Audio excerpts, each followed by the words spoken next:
ఎందుకంటే మీరు చెప్పిన ఎమ్మెల్సీకి మేము అందరం సపోర్ట్ చేసినాం, డబ్బులు ఖర్చు పెట్టుకొని చేసినాం, ఒకసారి కాదు 2 సార్లు చేసినాం, ఆ రోజు చేసినాం ఈ రోజు చేసినాం. అంటే ఒట్టిగా నోటుకు వచ్చినట్టు మాట్లాడేది ఇది కరెక్ట్ కాదు. ఆ వ్యక్తి కూడా సరిగ్గా ఉండాలి. రాష్ట్రంలో రెడ్డోళ్ళ లెక్క ఎంతరో చెప్పురా, రెడ్లు ఎంతమంది ఊరో చెప్పారు, లెక్కలైతే వచ్చినాయి కదా. ఇవాళ వెలగోల సంఖ్య ఎంతో చెప్పురు. మీకు దమ్ముంటే ఈ 2 పేపర్లలో హెడ్లైన్ రాయించి మీరు తిరుగురు చూద్దాం. ఇవి చెప్పరిగా, ఇవి చెప్పరు. ఓసీలట 20% ఉన్నారని రాసుకుంటా ఉన్నారు పాపం. ఇలా లెక్క తెలంగాణ రాష్ట్రంలో ఉన్న వెలుమోలు ఎంతమంది అంటే గట్టిగా 1,00,000 లేరు. ఇలా బీసీల మీటింగ్ కోసం వరంగల్ రోడ్డు మీదకి ఎక్కిన 1,00,000 మంది ఎంతమంది కూడా లేరు. మొత్తం ఎవరు వెలమల జనాభా. వాళ్ళు 13 మంది ఎమ్మెల్యేలా. ఇలా మా సుందర్ రాజు అన్న చెప్తా ఉన్నాడు 14 లక్షల మంది. వాళ్ళు ఓటర్లు కాదు, మొత్తం జనాభానే గంత. ఓటర్లు ఇంకా తక్కువ ఉన్నారు. పిడికేడు మంది లేరు, పిడికేడు మంది లేరు. వాళ్ళు 60 మంది ఎమ్మెల్యేలై అసెంబ్లీలలో చట్టసభలలో కూర్చుంటే ఈ బీసీల బతుకులు మార్చడానికి వాళ్ళు నిర్ణయాలు తీసుకుంటారా? మీరు ఒక్కసారి ఆలోచన చేయండి. తీసుకోరు. ఇలా బీసీల చేతుల్లో భూములు లేవు, బీసీల చేతుల్లో అధికారం లేదు, బీసీల చేతుల్లో ఆర్థిక వనరులు లేవు. మొత్తం ఉన్నదంతా వాళ్ళ చేతుల్లో ఉన్నది. కానీ బీసీ ప్రజలారా గుర్తుపెట్టుకోండి, నిన్నటిదాకా ఒక లెక్క, ఇయాల్టి నుంచి ఇంకొక లెక్క. నిన్నటిదాకా ఒక లెక్క. ఈ బీసీలలోంచి ఎవడు అడిగేటోడు లేడనుకుర్రు. ఈ బీసీలకు ఇట్లనే 4 రోజులు ఉద్యమాలు చేసిపోతారనుకున్నారు. కానీ గుర్తు పెట్టుకోండి, ఇవాళ బీసీ సమాజానికి, తెలంగాణ రాష్ట్ర బీసీ ప్రజలకు మీ బిడ్డ టీన్మార్ మల్లన్న ఖడ్గం పట్టుకొని ఉన్నాడు.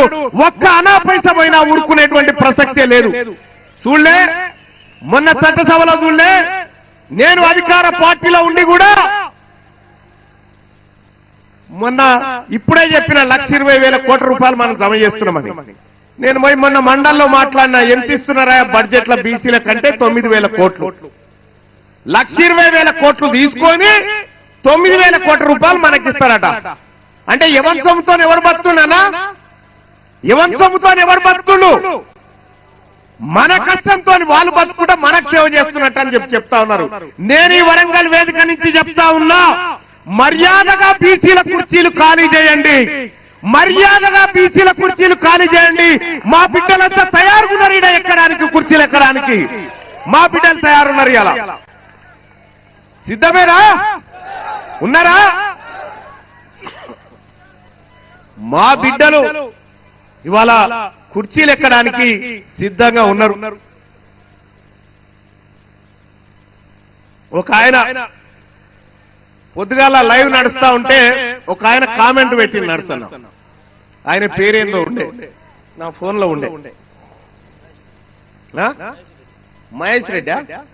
మహేశ్వర్ రెడ్డి అని ఒక ఆయన కామెంట్ పెట్టింది. ఏంటంటే బీసీలంతా మా ఉత్సదాగాలరా అని పెట్టింది. చూస్తారా కామెంట్? ఇక చూడు, బీసీలంతానట రెడ్ల ఉత్సదాగాల, మా ఉత్సదాగాలరా అని చెప్పి అలా కామెంట్ పెడతా ఉంటే, ఇంకా ఏం సోపది మీకు మాకు?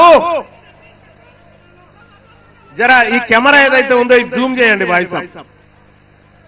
ఈ లైవ్ స్క్రీన్ల మీద కనిపించేటువంటి కెమెరా ఇక చూడండి.